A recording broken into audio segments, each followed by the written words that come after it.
Operation सिंदूर के सबूत हर दिन कोई ना कोई नए निकल कर आ रहे हैं और बात एक ही प्रमाणित हो रही है, बहुत बुरी तरह से पिटा है पाकिस्तान। लेकिन एक बात और प्रमाणित हो रही है कि जब घाव दिख रहे हैं लोग पूछ रहे हैं अरे तुमको बहुत पिटाई पड़ी है, बोले नहीं पिटाई नहीं पड़ी, मुझे मार पड़ी है। ये हाल है पाकिस्तान का। मेजर गौरव आर्य आपको बताएंगे आज, जब हम खबरों को बताएंगे उनके साथ विश्लेषण चर्चा बहुत ध्यान से सुनिएगा, उसमें आपको वो भी पता चलेगा जो आज तक आपकी आंख कान में अभी तक आया नहीं है। और हमारे साथ एयर मार्शल पीके श्रीवास्तव भी जुड़ रहे हैं। टेक्नोलॉजी कैसे गेम चेंजर होने वाली है, बहुत अहम विषयों पर उनसे बातचीत होगी। ऑपरेशन सिंदूर का नया सबूत, इस खबर के साथ शुरुआत। नया सबूत एक बार फिर सामने आया, मारे गए आतंकियों को दफनाने की तस्वीरें सामने आई हैं। बहावलपुर में मसूद के परिवार के सदस्यों को दफनाया गया था। आतंकी मसूद अजहर के परिवार के 14 लोग मारे गए, ये बात हमने आपको बताई थी। और अब 7 मई की तस्वीर में 21 कब्रें दिखाई दे रही हैं। परिवार के सदस्य कहते हैं किथ एंड किन्स, रिश्तेदार, नातेदार, पट्टीदार, आप इस तरीके से जानते हैं कि ये रिश्तों में अलग अलग लेवल के लोग होते हैं। इसी तरीके से अलग अलग लेवल पर मसूद अजहर के साथ जो रिश्तेदारियां थीं, उनमें से 21 की कब्र की तस्वीरें यहां सामने आई हैं। 14 वो लोग जो सीधे सीधे जुड़े हुए थे मसूद अजहर से। बहावलपुर में ऐसा जोरदार प्रहार आतंक के इन पालने वालों पर हुआ, ये हम आपको लगातार बता रहे हैं। ऑपरेशन सिंदूर को प्रमाणित करने वाली, ऑपरेशन सिंदूर में होने वाला जबरदस्त प्रहार जो ये हुआ है, इसकी तस्वीरें एक बार फिर से सामने आ गई हैं। और ये यहां पर जब आप देख रहे हैं, यहां पर आप ये गिनती जारी रखिए, ये 21 गिनतियां जब मसूद अजहर कर रहा होगा तो शायद उसके दिमाग में एक आध बारी आया होगा किस तरह की न जाने कितनी गिनतियां जो दर्दनाक होती हैं हमने भारत को गिनने पर मजबूर किया है। और वो लोग तो निर्दोष थे, बेकसूर थे। मेजर गौरव आर्य, ये जब इस तरीके से अपनों को ले जाकर अपनों का कोई खून देखता है, हम कई जगह पर ऑडियो टेप आया सामने जी कि हम रो रहे हैं, हम थक गए हैं, अपनों का जनाजा ले जाकर लाशें गिन कर, और फिर बीच में उसमें एक धमकी भी कहीं छिपी हुई, वील्ड धमकी भी सुनने को मिलती है। कोई चेंज, कोई हृदय परिवर्तन की उम्मीद कहीं की जा सकती है ऐसे लोगों से? नहीं, इसमें एक तख्ती लगेगी मौलाना मसूद अजहर की, तभी हृदय परिवर्तन उसका 6 फुट जमीन के नीचे होगा। उसके पहले कोई भी उम्मीद करना कि इस आदमी का हृदय परिवर्तन हो, ये नहीं होने वाला। मैं तो कह रहा हूं एक मिसाइल इसके ऊपर मारो, सीधी बात है, इसको खत्म करो, इसका टंटा काटो। क्योंकि ये जो आप दिखा रहे हैं ना कब्रों में, जिसमें मोहम्मद हमजा जमील, मोहम्मद गजवा, मोहम्मद उमर, मोहम्मद जुबैर, मोहम्मद जमील अहमद, ये पूरा का पूरा जो इनका प्रोग्राम है, इनके खानदान का ही तो प्रोग्राम है ये। यहाँ पे एक मौलाना मसूद अजहर की भी तख्ती टंगे, तब जाके इनका हृदय परिवर्तन होगा। भाई ये आदमी जो है, ये आप लड़ किसके साथ रहे हैं? आप असुर शक्तियों के साथ लड़ रहे हैं, सबसे पहले क्लियर कर लीजिए। ये जो लड़ाई है भारत पाकिस्तान की, ये 2 देशों के बीच में नहीं है, ये देवों और असुर के बीच में लड़ाई है, असुर शक्तियों के बीच में। तो जब ये नहीं जाएगा जमीन के नीचे, जब तक इसका हृदय परिवर्तन नहीं होने वाला। दिनेश, जब तक भय नहीं घुसेगा, भय बिन होए न प्रीत। हाँ, भय नहीं घुसेगा, भय ऐसा घुसे कि दिल कांपने लगे, तभी हृदय परिवर्तन होगा। ये पहली बार महसूस तो किया होगा, मसूद अजहर ने महसूस तो किया होगा। महसूस किया, बहुत महसूस किया। आवाज भी तो आई थी, काश मैं मर जाता। हाँ? आवाज भी तो आई थी, तो मुझे उठा ले अल्लाह। हाँ, उठा ले अल्लाह। उठाने वाली आवाज क्यों आई? ये भय वाली आवाज थी। इनको भय से आप भर सकते हैं, इनको किसी उसी भावना से नहीं भर सकते। भय के अलावा और किसी भावना के भरे जाने की कोई उम्मीद नहीं है। और मेजर गौरव आर्य तो ये कह रहे हैं कि ये 6 फुट जमीन के नीचे जब तक नहीं जाएंगे, वहां सड़ते हुए असल में जो परिवर्तन शरीर में होता है, वो इसमें कोई हृदय का परिवर्तन हो तो हो जाए, लेकिन हृदय परिवर्तन भावनाओं के हिसाब से हो जाएगा, ये समझा नहीं जा सकता। ऐसे लोगों के साथ तो ऐसा नहीं होने वाला। भारत के हाथों पिटने के बाद पाकिस्तान का बड़बोलापन जरा देखिए। पाकिस्तान के रक्षा मंत्री ख्वाजा आसिफ का एक और झूठ, भारत के 10 फाइटर को गिरा सकते थे हम। ख्वाजा आसिफ ने कहा 5 ही गिराए क्योंकि मातम हो जाता। बड़ा एहसान किया इन्होंने, सुनिए जरा ख्वाजा आसिफ को। इतना हास्यास्पद आप कोई बात कहें, पूरी दुनिया में उसकी खिल्लियां उड़े, आप मालूम है आपको आप क्या कह रहे हैं, लेकिन उसके बावजूद आप कहें। ख्वाजा आसिफ कह रहे हैं कि मातम हो जाता इसलिए छोड़ दिया, 10 लॉक किए हुए थे। अच्छा, वहां पे हामिद मीर बैठा, हामिद मीर कहता अच्छा ऐसा था 10। हामिद मीर वही बंदा है जिसकी छाती पे 2 गोलियां मारी थी पाकिस्तानी फौज ने, क्योंकि ये बहुत उछल रहा था साहब। यही था जो अजमल कसाब के घर में कैमरा लेकर गया था। ये गया था अजमल कसाब के घर में कैमरा लेने, दुनिया को ब्रेकिंग न्यूज देने कि नहीं, अजमल कसाब जो है वो पाकिस्तानी है, ये देखो। उसके बाद इसको करा टाइट, इसकी कसी चूड़ियां, और आज ये तारीख है कि हामिद मीर हामिद मीर के सामने वो कह रहा है कि हम 10 जहाज गिरा सकते थे। कह रहा अच्छा 10 गिरा सकते थे? हाँ 10 नहीं, मैं कह रहा हूं तुम 100 गिरा सकते थे, खुश हो जाओ बस। गौरव ये सोशल मीडिया से पिकअप किया है ना यहाँ। हाँ। पिछली बार तो कहा था इसने ना, सोशल मीडिया में आया है, वहीं से पिकअप किया बेचारे ने। मैं तो कह रहा हूं सर, ये पता नहीं ये अजीबोगरीब है पाकिस्तानी। पर लेकिन देखिए, एक बहुत बड़ी कहावत है कि जो कौम के रहनुमा होते हैं ना, तो वही मिलते हैं जो कौम डिजर्व करती है। ये लोग डिजर्व बिलावल भुट्टो करते हैं, ये लोग डिजर्व ख्वाजा आसिफ करते हैं। जो लोग ऐसी ऐसी छोड़ें भाई साहब, ऐसी ऐसी छोड़ें कि हम 10 गिरा। अब ये 10 का फिगर कब आया? अब देखना, ये कभी इसने पहले बोला था? ये अभी इंटरव्यू के दौरान जब सामने हामिद मीर पूछता है कि साहब क्या हुआ, ऐसा है हामिद साहब कि हम 10 गिरा सकते थे लेकिन वहां पे मातम हो जाता। अगर इसके मन में 15 आता है, 15 बोल देता उसको। दिनेश ऐसा है, छोड़ने में फीस लगती है, छोड़ने में कोई फीस नहीं लगती। ऐसा है कि 5 गिराने से मातम नहीं होगा, ये उसको थ्रेशोल्ड पता था। थ्रेशोल्ड पता था, लेकिन 5 तक मातम नहीं होगा। सर बिल्कुल ठीक बात करी सर आपने, very good sir, I am so. 5 गिराने से मातम नहीं होता, उसको यह पता था कि 10 गिराएगा तो मातम हो जाएगा। तो उसने बोला नहीं यार मातम हो जाएगा। हिंदुस्तानियों के आंख में मासूम नहीं देख सकते, इसलिए हमने नहीं गिराया। कितने बड़े दिल वाले देखो। ख्वाजा आसिफ, बिलाल, ये आप देखिए किस किस तरीके के लोग हैं पाकिस्तान में। और ऑपरेशन सिंदूर को लेकर एक बड़ा खुलासा, इंडियन एयरफोर्स के अटैक से पाकिस्तान में बड़ी तबाही। 6 पाकिस्तानी लड़ाकू विमानों के उड़ाए परखच्चे, C-130 विमान और कई क्रूज मिसाइल तबाह। भारत ने पाकिस्तान के 2 अवैक्स भी मार गिराए थे। पाकिस्तान की 30 से ज्यादा मिसाइलें मार गिराई हमने। ये अब अवैक्स तो 2 ही हैं, अगर दोनों मार दिए गए हैं तो फिर क्या उनके पास अब कोई अवैक्स नहीं है?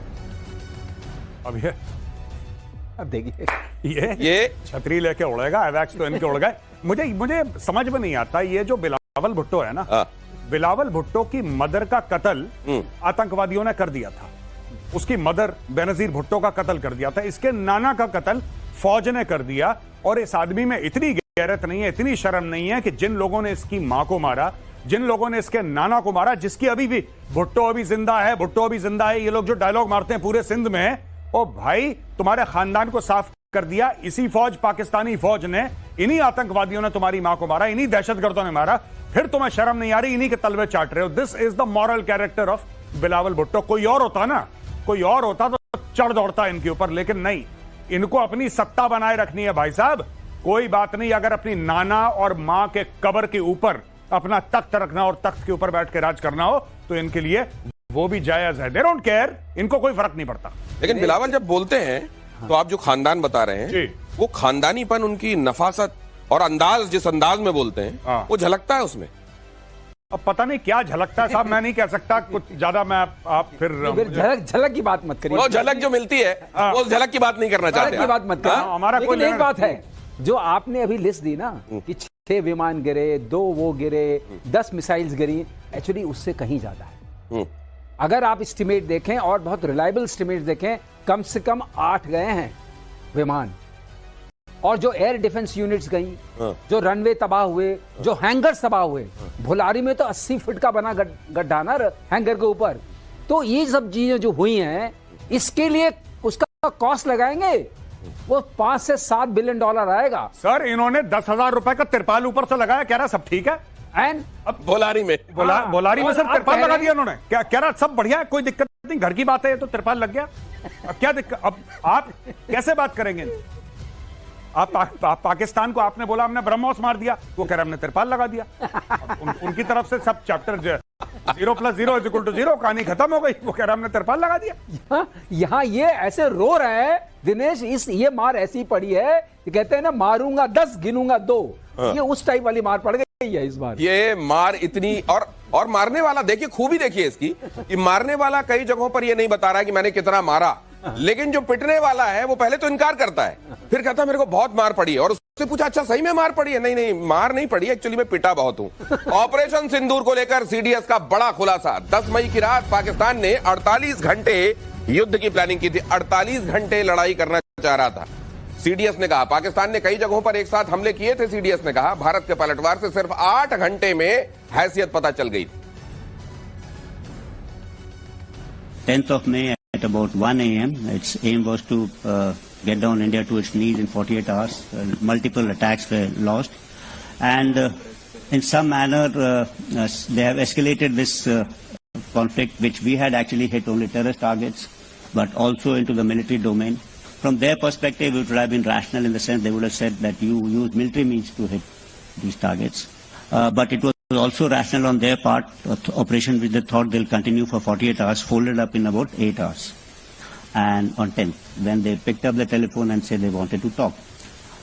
And I think that the rationale behind this the realization coming in stemmed from two facts. That one is they must have assumed that if they continued this mode, they're likely to lose much more.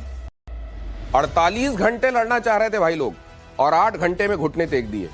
यही होता है जज्बा, जज्बा तो है ना sir, जज्बे वाली कौम है। पहले आप सर प्लीज। दिनेश, मैं ये कहना चाहता था 48 घंटे लड़ना चाहते थे, लेकिन जब सामान ही खत्म हो गया, आपने सारा तो मार दिया। तो सामान क्या होता है? तिरपाल है ना, जज्बा तो है। जज्बा बच गया, सामान खत्म लड़ने वाला। तो उसने कहा भाई साहब नमस्कार, आप बताइए बंद करिए इसको।